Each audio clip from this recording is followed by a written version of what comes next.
আসসালামু আলাইকুম, this is আশাক্তের সাথে ফ্রম আজলসা page and my new another blog. Hi everyone, সবাই কেমন আছেন? আলহামদুলিল্লাহ ভালো এবং সুস্থ আছি। আপনারাও কি ভালো এবং সুস্থ আছেন কিনা অবশ্যই কমেন্ট করে জানাবেন।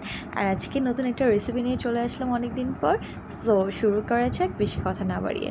ফার্স্ট অফ অল বন্ধুবান্ধবের কারণে আমরা একটা প্যান বসিয়ে দিছি, এটার ভিতরে খানিকটা পরিমাণ মতো তেল দিয়ে দিছি, গরম মশলা আলাম দিয়ে দিছি এবং তেজপাতা দিয়ে দিছি, কিছুটা কাঁচামরিচ দিয়ে দিছি আর আদা রসুন পেস্ট পরিমাণ মতো দিয়া লবণ দিয়ে দিলাম, মরিচের গুঁড়া দিয়ে দিলাম, আবার গরম মশলার গুঁড়াও দিলাম, যে যার মতো পছন্দ মতো দিয়ে দিবেন। সব কিছু দিয়া ভালো মতো ঘুটা নাড়া দিমো।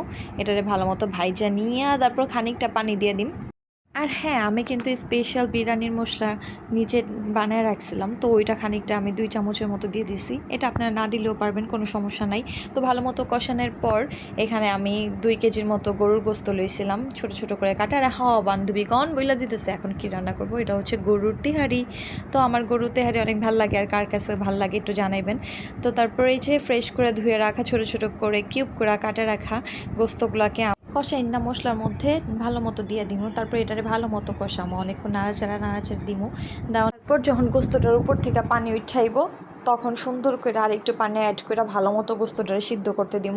আর এটার ঢাকনা অবশ্যই দিয়ে দিব। ঢাকনা দেওয়ানোর পর কিছুক্ষণ পর যখন দেখুন যে গোস্তটা সিদ্ধ হয়ে এসে উপরে একদম তেলগুলো ভাইসে এসে, তখনই আমরা ভালো মতো ধুইয়া পরিষ্কার করে রাখা চালটারে ঢাইলা দিব। আমি কিন্তু মাঝখানে আরেকটা কথা কইতে ভুলে গেছিলাম, আমি কিন্তু এখানে 1 প্যাকেট তেহারির মশলা, রাঁধুনি তেহারির মশলা অ্যাড করছি, তারপরে মশলাটা ভালো মতো কষাইছি। আর বন্ধু বান্ধবী কারণে আমরা আলুর দেশে মানুষ, আলু খাইতে পছন্দ করি। তো আমার ছেলে আলুর জন্য বায়না করতেছিল, যার কারণে আমি এখানে 3-4টা আলু অ্যাড করে দিছি। আপনারা চাইলে আলু দিতেও পারেন, নাও দিতে পারেন।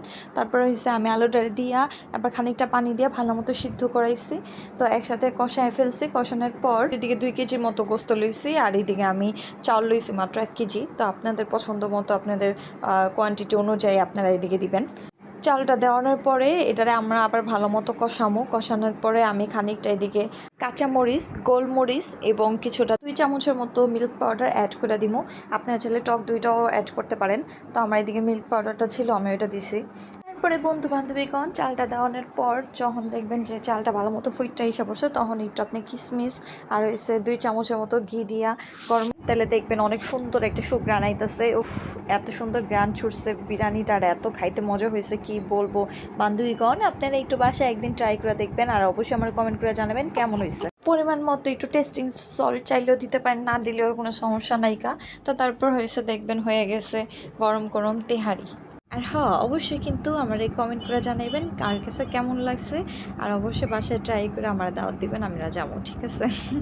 I am just kidding. তো সবাই ভালো থাকবেন, সুস্থ থাকবেন। আর আমার নিউ চ্যানেলটি যার সাবস্ক্রাইব করেনি অবশ্যই সাবস্ক্রাইব করে দিবেন এবং লাইক কমেন্ট শেয়ার দিয়ে অবশ্যই পাশে থাকবেন।